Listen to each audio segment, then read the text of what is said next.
बराला साहब, चौथी सीट की अगर हम बात करें, सिरसा माफ़ कीजिएगा, सोनीपत सीट की अगर हम बात करें जी। तो सोनीपत में आप किस प्रकार का मुकाबला देखिए, क्योंकि सत्यपाल ब्रह्मचारी कांग्रेस की तरफ से चुनाव मैदान में उतरे हुए हैं और वहीं बीजेपी की तरफ से बात करें तो दोनों उम्मीदवारों में कितना अंतर आप देखते हैं? देखिए बहुत अंतर है ना।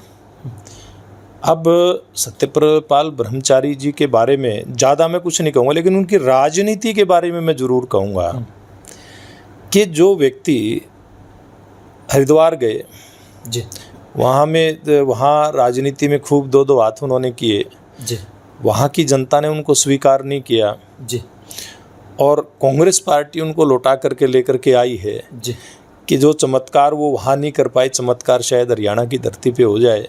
लेकिन ऐसा नहीं होगा ना। ये वही सोनीपत है जिसने पिछले चुनाव में चौधरी भूपेंद्र सिंह हुड्डा को हराने का काम किया था। ये वही सोनीपत है और ये वही रोहतक है। सोनीपत और रोहतक इतिहास को फिर से दोहरा रहे हैं। सत्यपाल जी को जिस भी प्रकार से वो लेकर के आए, मुझे नहीं पता किस प्रकार से लेकर के आए, लेकिन जिस सोच को लेकर के आए होंगे आज उनकी सोच वहाँ पे कामयाब होते दिख नहीं रही है। वहाँ का स्वाभिमानी, वहाँ का जागरूक मतदाता, हर मतदाता के मन के अंदर एक बात है कि हम हमारे बीच के रहने वाले व्यक्ति को चुनाव जितवा करके भेजेंगे। जी, लेकिन अगर हम भूपेंद्र हुड्डा की बात करें, दीपेंद्र हुड्डा की बात करें तो उनकी तरफ से ये दावा किया जा रहा है कि ब्रह्मचारी से बढ़िया, ब्रह्मचारी से अच्छा इंसान, मजबूत इंसान, ताकतवर इंसान कोई नहीं हो सकता और हर हाल में ये जीत हासिल करेंगे। इतना मजबूत होता इनका उम्मीदवार तो फिर हरिद्वार से क्यों नहीं जीता के आए हुड्डा साहब? ये तो कोई बताते हैं, कोई पुरानी कोई अंदर की बात है, इस बात के चलते ब्रह्मचारी जी को लेकर के आए। क्या है अंदर की बात? अंदर की बात सामने आ जाएगी। नहीं, क्या अंदर की आ जाएगी ना। आज समय से पहले कहना उचित नहीं है, लेकिन बात लोगों के सामने आती है ना। जी जी। वहीं अगर हम बात करें भिवानी महेंद्रगढ़ सीट की, तो भिवानी महेंद्रगढ़ सीट में आप किस तरह का मुकाबला देखते हैं?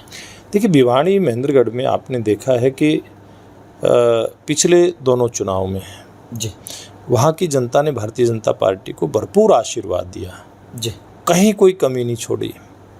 और इस चुनाव में भी जितना मेरा वहाँ जाना हुआ है जी, जितनी सूचनाएं मेरे पास हैं जी, उसके आधार पे वहाँ की जनता 100% भारतीय जनता पार्टी को आशीर्वाद देने वाली है। जी। लेकिन धर्मवीर सिंह के कार्यालय का उद्घाटन होता है या फिर नामांकन की बात आती है तो वहाँ पे राव इंद्रजीत सिंह नहीं जाते हैं, तमाम तरह की अटकलें लगाई जाती हैं। देखिए राव इंद्रजीत सिंह सांसद कहाँ से हैं? गुरुग्राम से हैं ना। अब इसमें पार्टी की एक योजना मुख्यमंत्री, पूर्व मुख्यमंत्री, प्रभारी, सह प्रभारी या फिर उस लोकसभा क्षेत्र के हमारे बड़े जो प्रतिनिधि हैं, पार्टी के पदाधिकारी हैं, मंत्री हैं, हमने योजना उस प्रकार की बनाई कि जब जिस भी नेता की जहाँ जरूरत होगी उसको लेकर के जाएंगे। और राव इंद्रजीत सिंह हमारे बहुत वरिष्ठ नेता हैं, केंद्र सरकार में दूसरी बार मंत्री भी हैं।